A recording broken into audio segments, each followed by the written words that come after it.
अभी इफ्तार का टाइम हो गया, कुछ मिनट रह गए हैं। तो यहाँ पे पास में एक मस्जिद है जहाँ पे रोज़ 1000 तक लोग इफ्तार करते हैं। मैं जब ट्रेवल कर रहा था तो मेरे साथ एक छोटा सा सीन हो गया। हुआ यूं कि मैं बस से आया था, इसका किराया 70 रहता है एंड अगर आप सोमो से आते हो तो उसका इसका डबल हो जाता है। खेलने के साथ साथ पढ़ाई भी ज़रूरी है और पढ़ाई के साथ साथ खेलना भी ज़रूरी है। तो मैं अभी इनसे पूछ रहा था कि आपको इफ्तारी में यहाँ पे क्या क्या देते थे, तो ये बोल रहे हैं कि सबसे पहले आप सबको मेरा प्यार भरा सलाम, अस्सलाम वालेकुम। उम्मीद करता हूँ आप सब खैर आफियत से होंगे। आज मैं विंटर वेकेशंस के बाद अपने हॉस्टल वापस जा रहा हूँ। तो आज मैं आप सबको इस व्लॉग में दिखाऊंगा कि एक स्टूडेंट अपना रमज़ान कैसे हॉस्टल में स्पेंड करता है। घर से काफ़ी ज़्यादा डिफरेंट रहता है और टफ़ रहता है क्योंकि हॉस्टल में आपको सब कुछ खुद मैनेज करना पड़ता है। तो चलो शुरुआत करते हैं अपनी इस नई व्लॉग की। Let's go.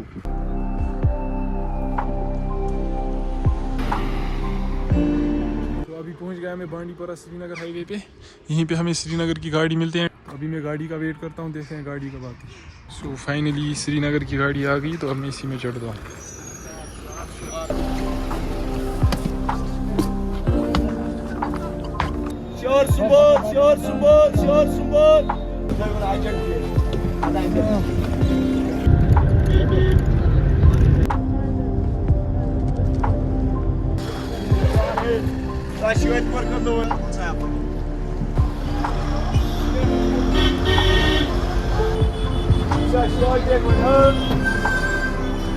तो फाइनली मैं श्रीनगर पहुंच गया।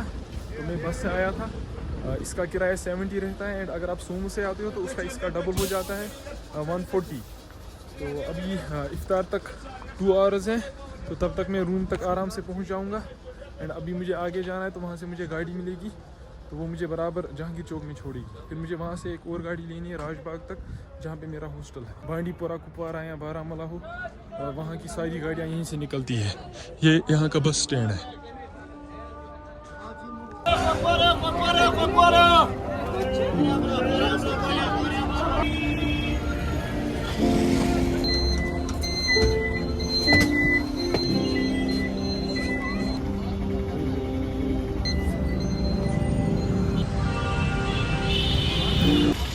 अभी मुझे भटमालू में उतरना पड़ा क्योंकि मुझे यहाँ पे थोड़ा काम था, चीज़ें एक दो लेनी। मैं जब ट्रेवल कर रहा था तो मेरे साथ एक छोटा सा सीन हो गया। हुआ यूं कि मेरे साइड में एक अंकल बैठे थे, तो उन्होंने जब किराया देना था तो उनके पास कैश नहीं था।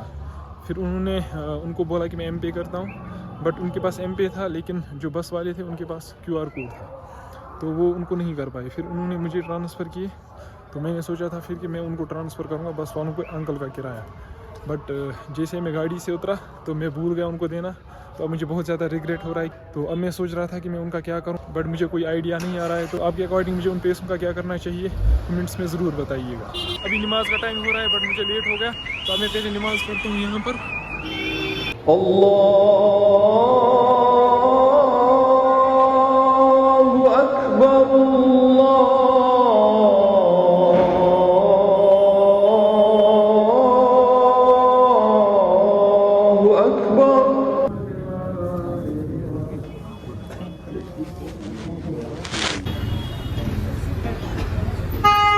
अल्हम्दुलिल्लाह नमाज़ पढ़ ली मैंने। एंड जो मेरे पास वो किराया रह गया था वो मैंने वहीं पे मस्जिद में जो बाहर चंदा जमा कर रहे होते हैं उनको दिया। एंड अब मैं थोड़ा अच्छा फील कर रहा हूँ। तो अब मैं हॉस्टल की ओर जाता हूँ क्योंकि इफ्तार को बहुत कम टाइम रह गया।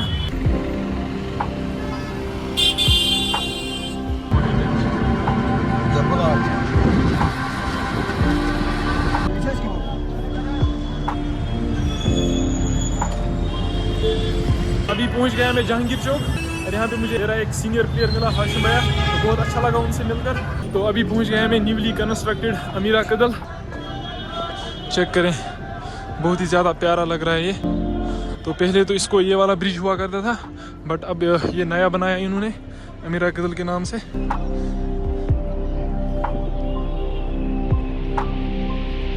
बहुत ही ज़्यादा प्यारा लग रहा है। तो जीशान भाई मेरा आगे वेट कर रहे हैं, तो अभी मैं जाता हूँ उनकी। मैंने सोचा था मैं जहांगीर चौक से गाड़ी लूँगा, लेकिन अब मैं गाड़ी में नहीं आया क्योंकि जीशान भाई ने अभी कॉल की, तो वो मेरा आगे वेट कर रहे हैं। जहलम के बंद साइड से चलने में कुछ अलग ही मज़ा आता है क्योंकि यहाँ का जो व्यू है बहुत ज़्यादा प्यारा है। एंड यहाँ से इनको इसका जहलम है एंड यहाँ से इसका फुटपाथ एंड यहाँ पे इन्होंने आज बहुत ज़्यादा रिनोवेट किया है, तो अब काफ़ी ज़्यादा खूबसूरत लग रहा है ये पहले से।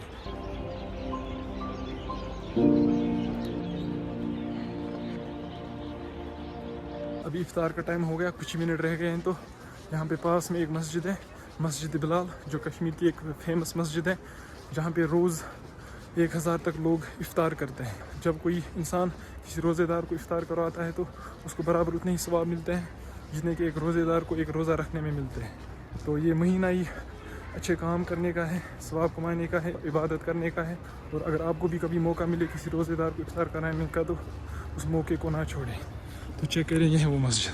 मुश्किल सफर का गम ही नहीं है, तो साथ है ये हमको यकीन है।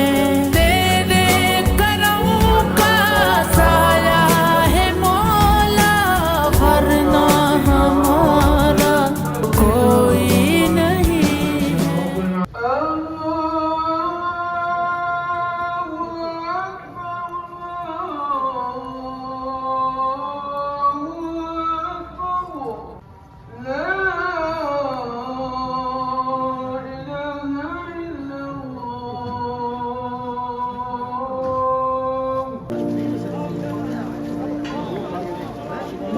अल्हम्दुलिल्लाह इफ्तार भी किया अच्छे से और नमाज़ भी पढ़ ली, और इसी के साथ जीशान भाई भी मिल गए हमें। अस्सलाम वालेकुम।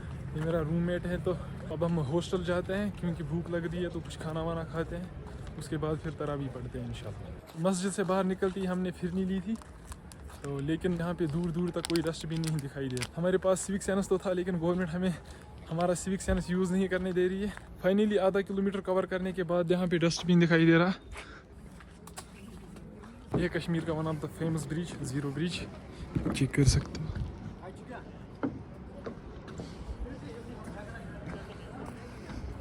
अभी रूम पे जाने से पहले हमने यहाँ थोड़े से बारबेक्यूज़ खाए क्योंकि भूख लग रही थी। तो फिर पता नहीं हॉस्टल पे खाना होगा भी या नहीं, तो मैंने सोचा क्यों ना पहले कुछ खाएं।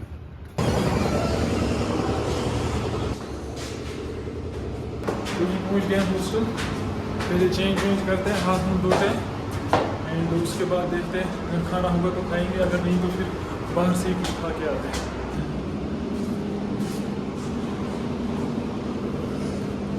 सो ये है हमारा रूम। तो अभी मैंने हाथ मुंह धो लिए, अब मैं ऊपर जाता हूँ खाना लाने के लिए। तो चलो जी करते हैं बिस्मिल्लाह जी। जैसा कि आप सबको पता है कि मैं इन दिनों घर पे था वैसे, लेकिन जीशान भाई यहीं पे था। तो मैं अभी इनसे पूछ रहा था कि आपको इफ्तारी में यहाँ पे क्या क्या देते थे खाने के लिए। तो ये बोल रहे हैं कि ना ही हमें पानी देते थे, ना ही कोई खजूरियाँ, ना कोई फिरनी, जैसे कि हम यूजुअली घर पे खाते हैं। तो यहाँ पे सारा कुछ खुद ही अरेंज करना पड़ता है, फिर चाहे वो कुछ भी हो। लेकिन यहाँ पे कुछ भी नहीं देते इफ्तारी के टाइम। अभी बस हम खाना खा रहे हैं, तो चाय का नहीं पता मुझे अभी देते हैं कि नहीं देते हैं क्या यहाँ पे चाय। अच्छा ठीक, चाय तो देते हैं बस, और खाना और चाय बस। रमज़ान में हॉस्टल में रहना घर से रहने से बहुत ज़्यादा चैलेंजिंग रहता है, क्योंकि यहाँ पे आपको वो सारी चीज़ें नहीं मिलती है खाने को जो आपको घर पे मिलती हैं। एंड यहाँ पे आपको सारा कुछ खुद ही अरेंज करना पड़ता है, लेकिन घर पे आपको सारा कुछ सामने मिलता है, सिर्फ आपको खाना पड़ता है। तो इससे इंसान को समझ आता है कि घर क्या होता है और घर से बाहर इंसान की लाइफ क्या होती है। सो अल्हम्दुलिल्लाह खाना खा लिया मैंने, तो अभी मैं तरावी पढ़ने जा रहा हूँ।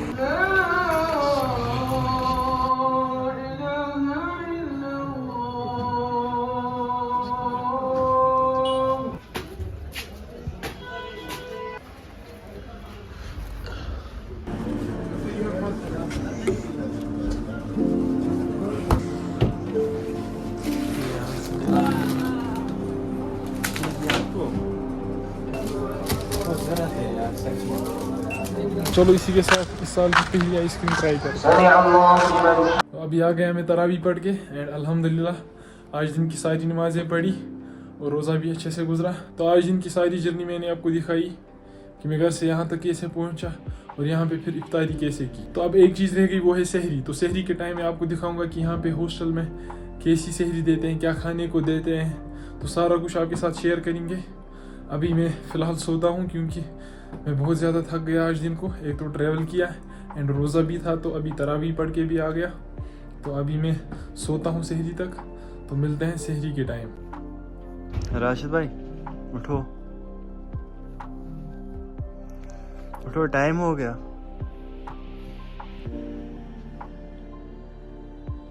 अल्हम्दुलिल्लाहिल्लज़ी अहयाना बअदमा अमातना व इलैहिन नुशूर। तो गाइस अभी हो रहा है सहरी का टाइम, तो पहले मैं मुंह शु धोता हूँ, फिर उसके बाद नमाज़ पढ़ के करते हैं अपनी सहरी, देखते हैं क्या देते हैं सहरी में। तो मिलते हैं आपसे सहरी के टाइम।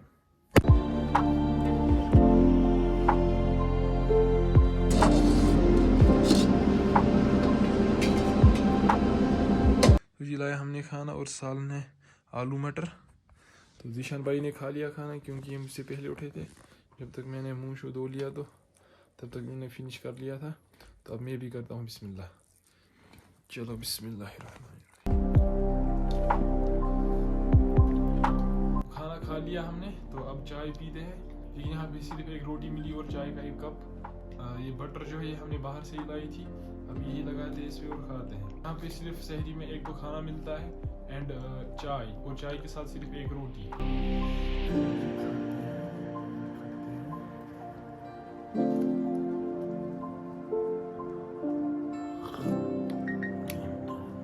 सो गाइस फजर की नमाज़ पढ़ ली हमने। तो नमाज़ हमने यहीं पे पढ़ी क्योंकि यहाँ से मस्जिद थोड़ा दूर है, तो वहाँ पे टाइम पे पहुँच पाना पॉसिबल नहीं था क्योंकि आज अज़ान के साथ ही नमाज़ होती है।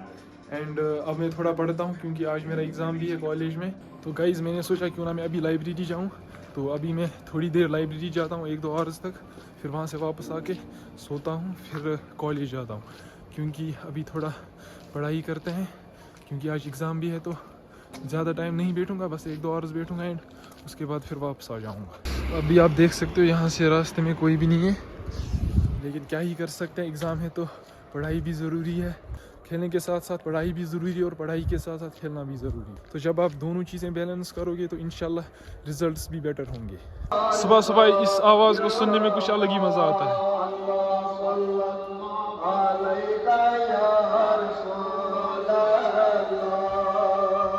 पहुँच गया मैं लाइब्रेरी यहाँ पे।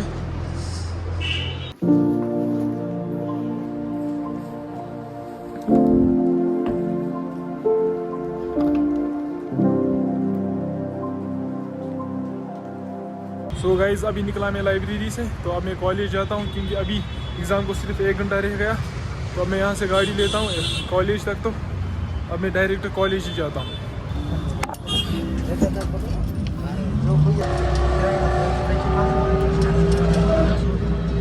तो जी पहुँच गया मैं अपने कॉलेज एंड ये है हमारी कॉलेज की एंट्रेंस। एंड आज मेरा लास्ट पेपर है, आज हमारी सिकल का पेपर है। तो मिलते हैं आपसे एग्ज़ाम के बाद।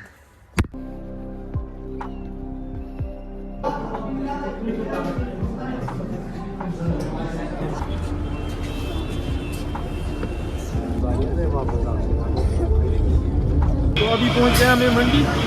एग्ज़ाम एरिया में अच्छे से वो मैं कवर नहीं कर पाया, तो अब मैं बांडीपोरा की गाड़ी में चढ़ता हूँ। ये लगी हुई है अभी गाड़ी।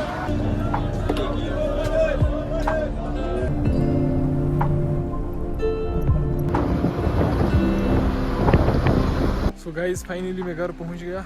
बाकी रही बात एग्ज़ाम की, तो एग्ज़ाम अल्हम्दुलिल्लाह बहुत अच्छा गया एंड उसके जस्ट बाद मैं घर की तरफ निकला। एंड आई नो आप ये सोच रहे होंगे कि मैं घर वापस क्यों आया। मैंने तो कल बोला था कि मैं अब हॉस्टल जा रहा हूँ, तो हॉस्टल में रहकर मुझे ये लगा कि मेरे लिए वहाँ पे रमज़ान में रहना थोड़ा बहुत चैलेंजिंग हो सकता है। तो इसलिए मैंने डिसाइड किया कि मैं ईद तक घर वापस आता हूँ एंड इंशाल्लाह फिर ईद के बाद हॉस्टल वापस जाता हूँ। सो ये थी घर से हॉस्टल तक और रमज़ान में हॉस्टल की कहानी। उम्मीद है आपको ये व्लॉग अच्छा लगा होगा। बाकी लाइक कमेंट शेयर ज़रूर कीजिएगा और अपने भाई को सपोर्ट कीजिएगा। बाकी मिलते हैं किसी और व्लॉग में।